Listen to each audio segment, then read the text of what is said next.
Bonjour tout le monde, comment ça va? Aujourd'hui, chez Béra, c'est le temps des récoltes, c'est le temps de ramasser nos tomates du jardin. Restez avec nous jusqu'à la fin, nous allons préparer aujourd'hui 2 recettes avec ces magnifiques tomates.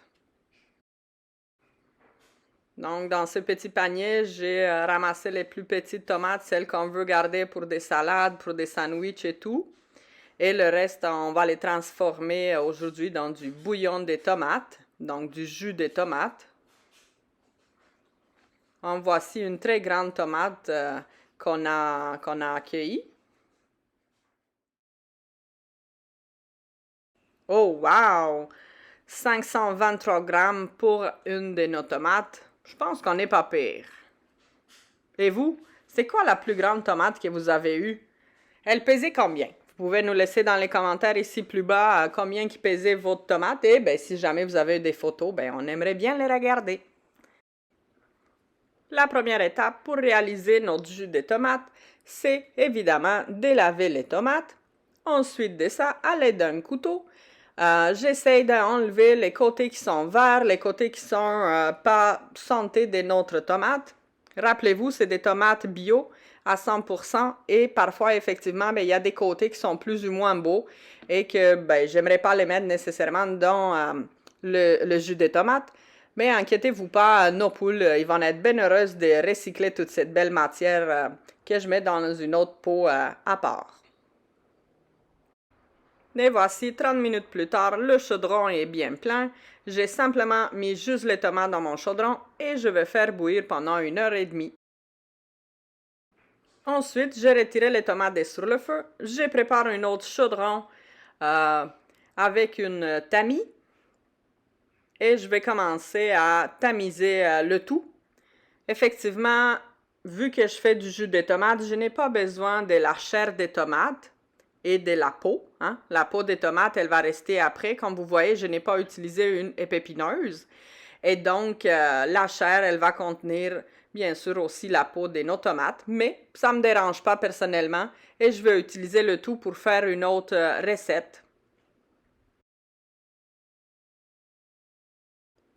Et donc, regardez bien, on a beaucoup des semences, hein, des tomates, la chair, et à travers, on peut voir un petit peu la peau des tomates. Je brasse tranquillement dans mon tamis pour essayer de retirer le plus possible des jus et regarder la belle couleur qu'on a obtenue de notre jus de tomate. Que par après, on va le faire bouillir encore 30 minutes avant de les mettre dans des bouteilles.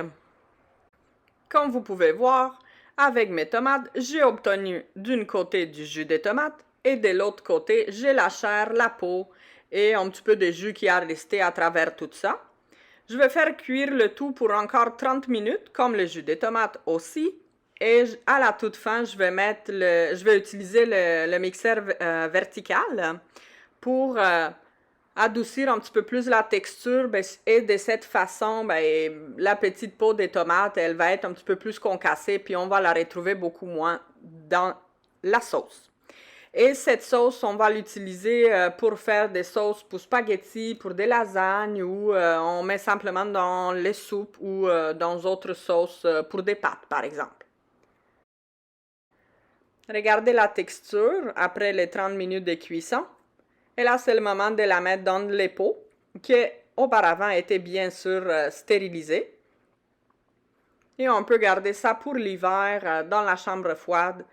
Et on va juste utiliser selon nos goûts la quantité nécessaire pour nos recettes. Une fois que j'ai bien rempli les pots, je mets le couvercle et ensuite de ça, ceux qui me suivent depuis longtemps, vous le savez, j'adore toujours faire cette étape avec mon canage et donc je le mets dans le lit, comme on dirait, c'en est juste une expression.